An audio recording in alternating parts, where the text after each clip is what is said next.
Hello po. Good morning po sa ating lahat mga lods. Andito na naman tayo sa ating tulay.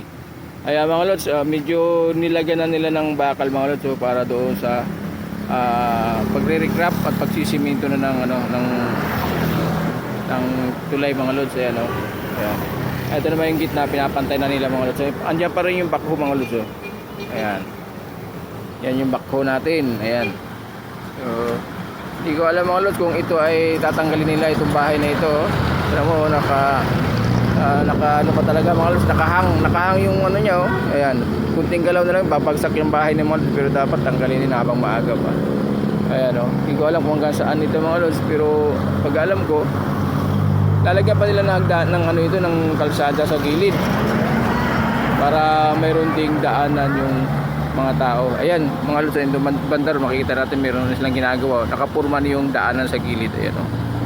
Maganda ito mga lods no? Maganda rin sana ito kung para pwede rin pasyalan ng mga tao, daanan ba sa bawat gilid para parang shortcut lang tayo, mabilis ang transaksyon natin. Ayan mga lods, diba? Mabilis yun. Pwede rin gawing jogging-joggingan ito mga lods eh. Itong gilid na ito, kung sakasali pag natapos na ito, ayan. Ayan o. Para magandang pasyalan mga lods ito. Atak din naman ng ano ito mga lods ito, mga namamasyal. So, ayan mga lods. Good morning po sa ating lahat. Good morning. Pero paikot na dito sa kabila mga lods eh. Papunta na rin sila rito sa kabila. Ayan yung ilog pa, tubig natin mga lods. Ayan o. Ayan o, maagos yung tubig natin o. Maagos yung tubig yan. Ayan, papunta diyan dito sa kabila mga lods. Dito, patawid na rin sa kabila. Ayan.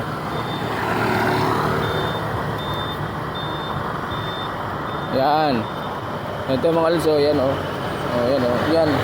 Dito na yan sila papunta mga lods. After matapos doon, dahan-dahan lang, dito na sila pupunta. Ayan, dito. After doon, paikot yan sila doon mga lods. Ayan. Okay, thank you very much po. Good morning sa lahat. Bye-bye po.